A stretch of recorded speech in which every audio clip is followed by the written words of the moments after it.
It's 11:15. Speaking about champions, I've got my own here, one of my favorite champions. Beautiful. She's a mother, an author, the founder of Kintukuro Consulting. Yay. She's a beautiful friend, Sister Queen. The list is just endless. The list is just endless. It is endless. And of course, the one and only Liesel Snyman. Welcome. Good morning, Sister Queen. Your gorgeous self. Oh, you're looking so beautiful today. Thank you. The warmth that's in you. Thank you. Jy het my mooi gemaak. Yes. So I mentioned off air that, one of our listeners, Esmeralda, was looking for you. She was like, Sakhe, when are you speaking to Liesel? And I was like, it's happening tomorrow. Just be patient. So I hope she's actually tuned in. I hope you're there. Yes. And good morning to you too, Sister Queen. Yes, fantastic. I don't want us to wait any more time. I know that we're removing the layers around LGBTQI+, but before we can get any further, the views and opinions expressed in this program and those of the speakers and do not necessarily reflect the views or positions of any entities they represent. Now, while there's a worldly debate placed around the LGBTQ plus topic, we want to state that today's particular topic is not a biblical debate, but rather, a discussion with a mother who's here to share her experience around parenting a former LGBTQ plus child. Now, the LGBTQ plus community, or rather topic, is certainly hot button topic. Now, Liesel, I want to know from you, what are your views on this matter? Sure. I don't know. All of a sudden, my heart is just beating so fast, and I'm thanking the Lord for His presence in this place. And I think today I want to respond as a mother and as someone who journeyed the road myself. Were closely connections with people who are finding themselves in this community. I'm going to call it a community today.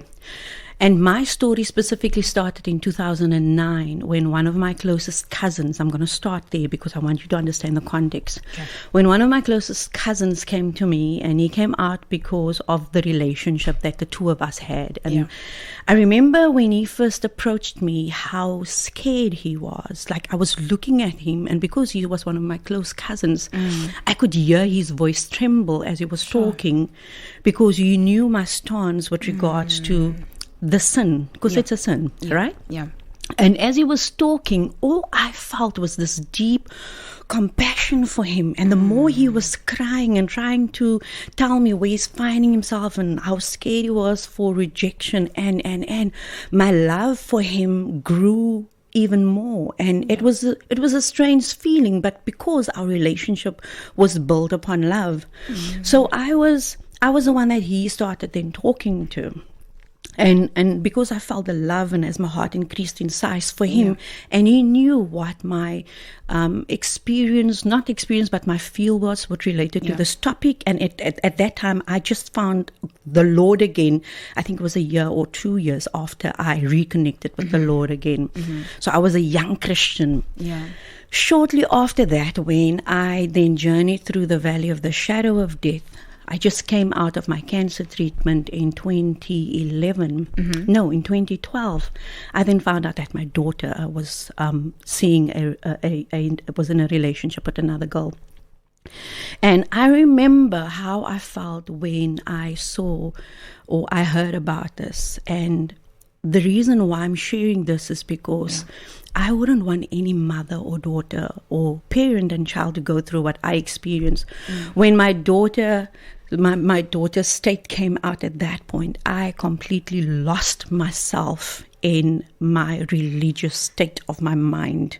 My first question was, how can you embarrass me like that? You didn't know the road that I just walked. What is the people going to say? How can you do this to me? And with all these questions and anger that I had towards my daughter, my heart became hardened to her. The same child that I carried under my heart for 9 months, the same child who I had visions of seeing her walking down the aisle, the same child that I love with all my heart, she was now everything that I never imagined she would be. And my anger turned my hardened heart into a hard place for her. I rejected her completely. I was unable to love her the way she needed love at that point. And I started looking at my girl as if she was the embodiment of sin herself. So much so that whenever we used to talk, I found it uncomfortable to speak to her, because all I could see that, and my mind was completely closed to the state of sin that I found myself in. I removed in the state that I found myself in. I couldn't, like, my mouth couldn't pray over her. So I stopped. And this, I suppose, something that happens when a parent stops praying for their child from a state of love and from a state of for future purpose, because prayer is future. We don't pray for change my now. We pray for change my next moment, the future of our, and I stopped praying into someone's future. And my child became this little girl that was lost in a desert of sin. The world, I just sent her out without covering into the world.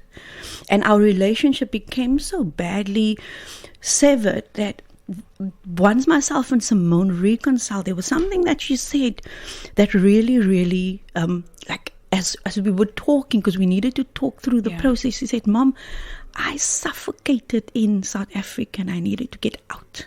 She actually ran away to become an au pair in America just so that she can get away from the condemnation that she was feeling, the rejection. My child didn't have a place to belong because I chucked out of my heart. So I think I was so blinded, Sakhe. Why am I sharing? I need to share this. I was so blinded by my religious state that my blindness caused me to overlook the fact that I myself was no longer portraying a godly character that God gave me. That it has now become so close to my home that my heart has become close to see that, Liesel, wait a minute. What is the condition of your heart? And as a result of my condition that becomes so hardened because of sin, I closed it for my daughter, the one that came from my belly. My pain, not pain, my anger, I'm not going to call it pain, I'm going to call it anger. My anger blinded me to see that my daughter was in so much pain, and that the hurt that she felt was because I withheld my love from her. And I was reminded how I felt when I was in sin and nobody had anything good to say about me. Because nobody had any good to say about me, I seek those who took me in. So in a way, I feel like I sent my daughter into the world without a covering because I was so angered by what I heard. And it cost us many years of moments that we could have had as mother and daughter to talk about, what your dreams, how was your day, what are you experiencing, what are you dreaming for? Because all I saw was the sin, and forgetting that I myself am also just but a sinner, saved by grace. Sure. I'm really touched by that. Really am. Now, reflecting, Liesel, back on how you reacted, whether it was that moment when she broke the news or throughout those, that time when you had hardened your heart against her, and how the weight of your reproach impacted your daughter and your relationship with her as her mother. What do you think, is that some of the things that you could have done differently? I think firstly, my heart should have remained open to my daughter and my relationship with her first and foremost. However, in the heat of an emotion, if you don't know how to handle with emotion, just like emotion can roll over to depression if it's not dealt with, an emotion that lingers too long over time tells you that this is your truth, this is what you need to do, you are right. But there are certain things that I fail to see. For example, I had a dream where I dreamed my daughter's whole body was shredded, like there were pieces of skin that was just hanging. And in the one part of the dream, I saw how she's reaching through a gate. It was almost like a jail bars. And she was reaching out and she was leaning out towards me. And then I woke up. And when, after the Lord has dealt with me, I could understand that her identity has been shredded into pieces. It was ripped to pieces. And there was a call, desperate plea for help, any help. I think it's a very lonely road when you're caught in sin and everybody rejects you. I'm going to just call it sin because, the Bible is clear about it. There are various levels of, not levels, sin is sin. But I was so blinded to that, I didn't see that. All I just saw was the sin.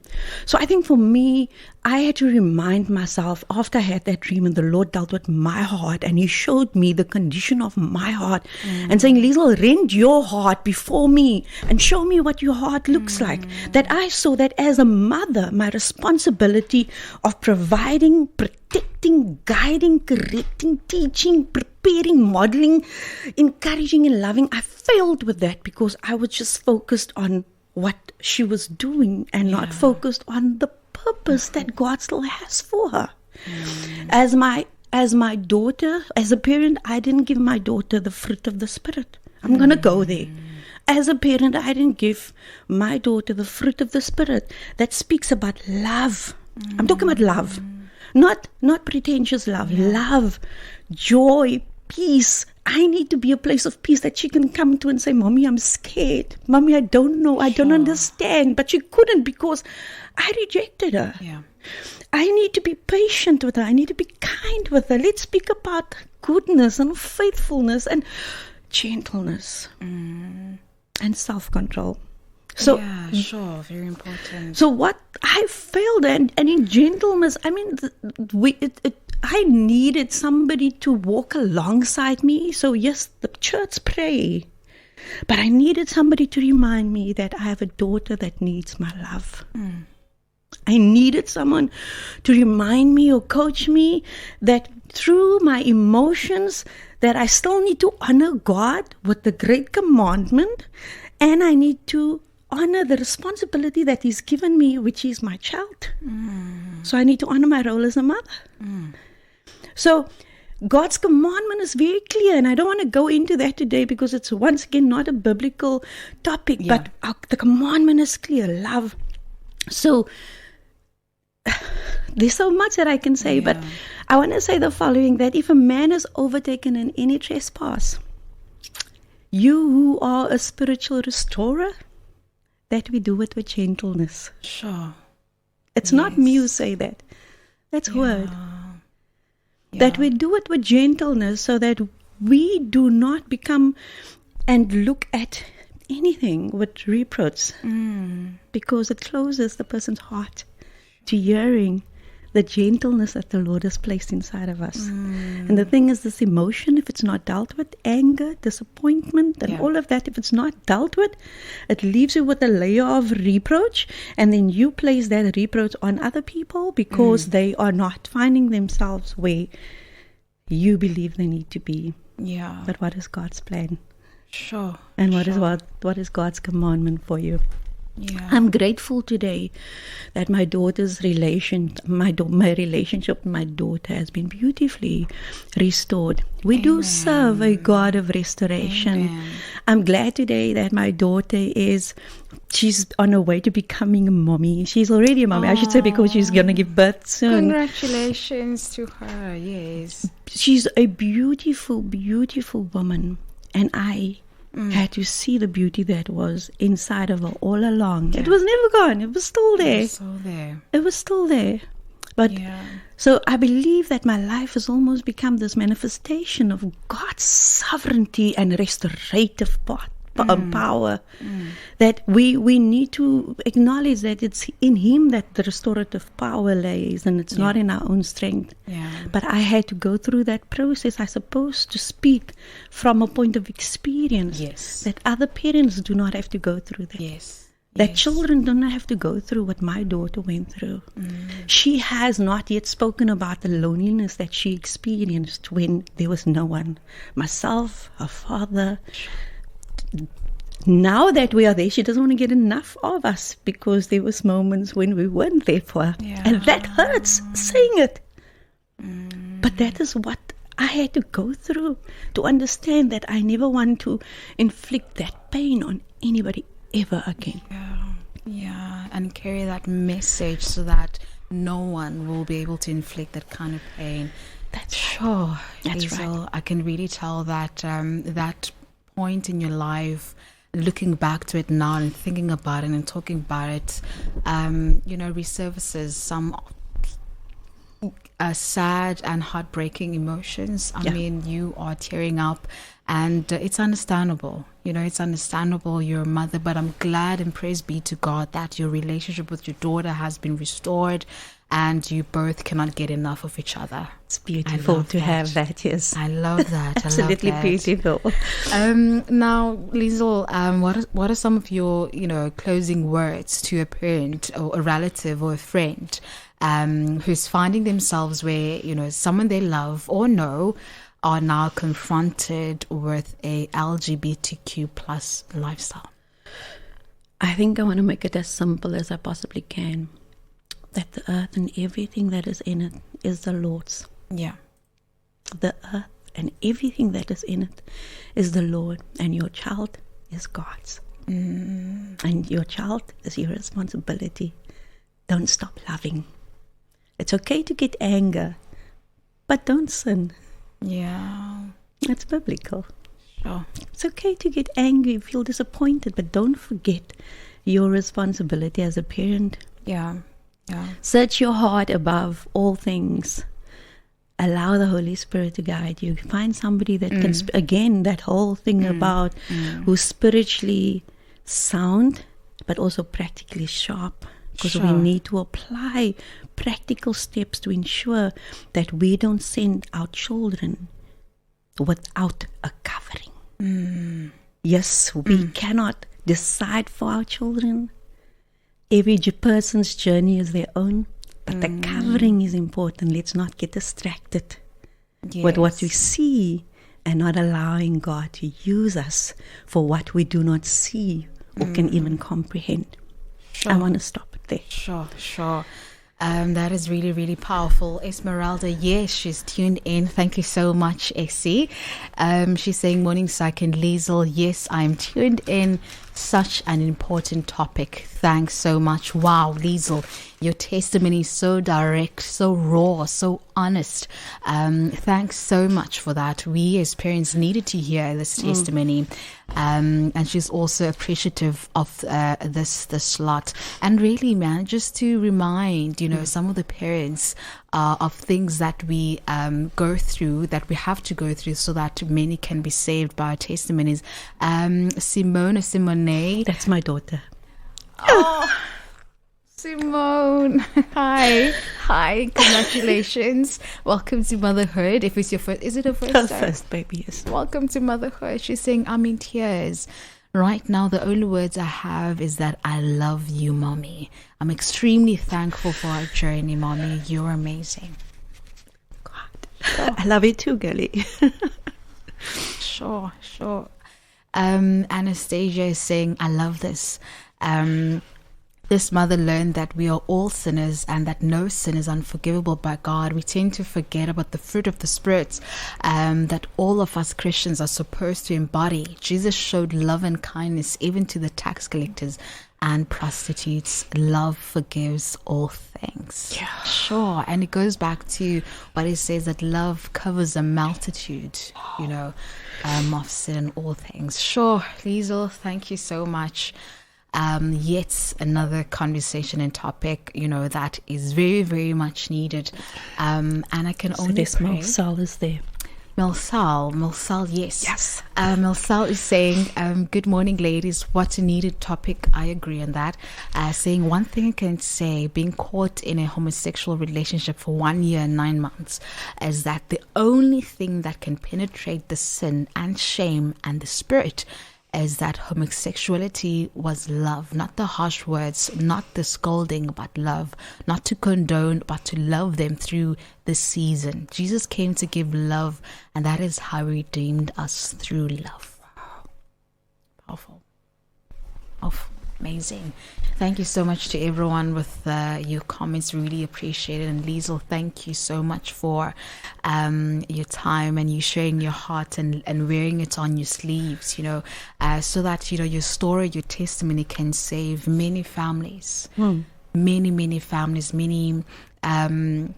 and also to remind and to teach parents that we shouldn't send our kids out without a covering. Without a covering. I think that is probably the most important thing.